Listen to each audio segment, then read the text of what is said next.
Welcome to part 4 of this video series, created as a resource for the BVSC community on Title IX.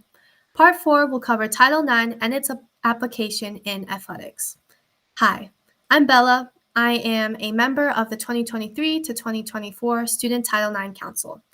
I'm here today because I believe it is important for students to understand their rights, especially when it comes to understanding how Title IX applies to athletics. So let's get started. Title IX, Sex-Based Discrimination, and Athletics.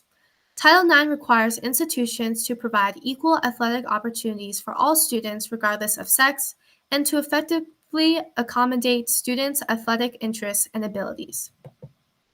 Myth: Title IX only benefits girls and women. The law requires educational institutions to maintain policies, practices, and programs that do not discriminate against anyone on the basis of gender.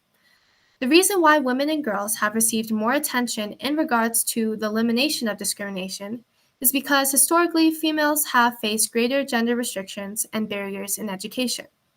Title IX has benefited all students through the continuous effort to achieve educational equity by moving towards the creation of school environments where all students can thrive and achieve their highest standards. Speaking of, I would like to highlight BVSD policy ACE3. The resource is linked, and it is a policy that exists for transgender and non-conforming students. In short, it states that students have the right to participate in any sport in a manner that is consistent with their gender identity. Obligations under Title IX for athletics. Number 1, funding must be proportionate. Number 2, there must be equal opportunities to participate. And number 3, there must be equal benefits. In the following slides, we will go through each of these obligations in more detail. Funding must be proportionate. This does not mean that the dollar amount of the funds for female and male identifying student athletes must be perfectly equal.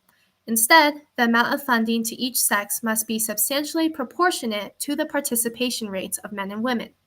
For example, say that 60% of an institution's athletes are women. Then, the total amount of financial aid to female identifying athletes should be approximately 60%. Disparities can be justified by certain legitimate, non-discriminatory factors.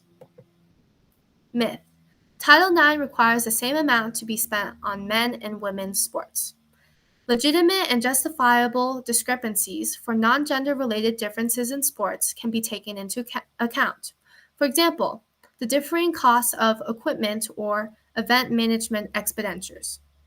Say that a male football player needs protective equipment such as pads and a helmet, and a female soccer player needs shin guards.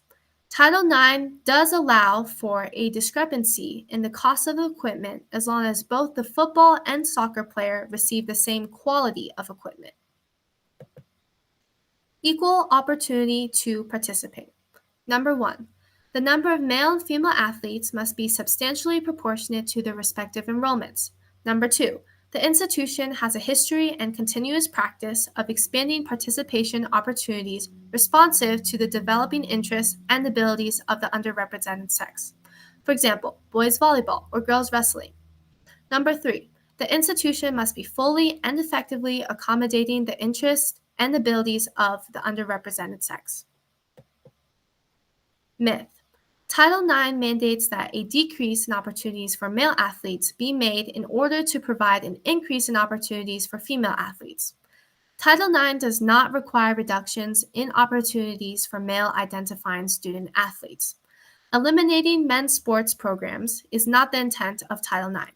The intent of Title IX is to bring treatment of the disadvantaged gender up to the level of the advantaged group.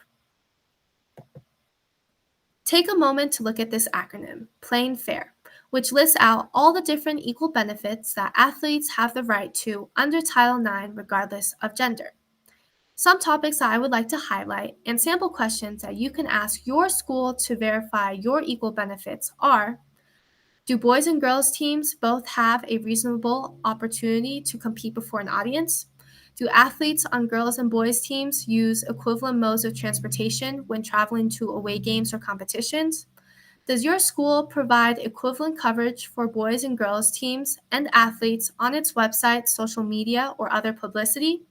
Are cheerleaders provided equivalently for girls and boys teams? And finally, does your school provide athletic gear of equivalent quality, quantity, suitability, condition, and availability for athletes on boys and girls teams? All these factors can be used to determine whether your school is in compliance with Title IX. So what is compliance? Compliance is a state of being in accordance with established guidelines or specifications or the process of becoming so. So how do I know if my school is in compliance with Title IX? Well, you just need to ask. An available resource is the Title IX and athletics opportunities in K-12 schools. The sample questions that I just listed came directly from this source.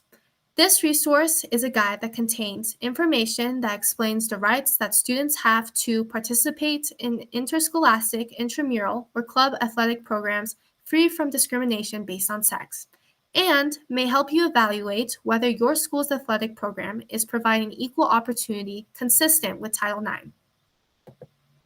Enforcement.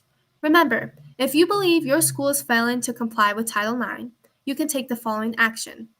You can file a complaint with BVSD through BVSD Policy ACE2, a reporting form, or email our Title IX coordinator at title9@bvsd.org. You can also file a complaint directly with the OCR, the federal agency that enforces Title IX. These bullet points are elaborated more in Part 3 of the video series for the reporting process and BVSD's obligations under Title IX. Question: who is responsible for enforcing Title IX? School districts are responsible for complying with Title IX. The Office for Civil Rights, OCR, of the U.S. Department of Education is responsible for enforcing Title IX. OCR has the authority to develop policy on the regulations it enforces. The OCR has assisted athletic departments with enforcement and compliance issues with Title IX. Anyone may file an OCR complaint, and the identity of the person who files the complaint will be kept confidential. If you suspect discrimination, you can file a complaint. Takeaways. Title IX is applicable to athletics. There are 3 obligations: proportional funding, equal opportunities, and equal benefits. We covered some of the myths and common misconceptions, as well as the definition of compliance and enforcement. Remember, you can file a complaint through BVSD or file a complaint through OCR. Resources available to guide students include ACE3 and the Title IX and athletics opportunities in K-12 schools. Thank you for listening. Here is a slide that includes some of the resources and information that are important.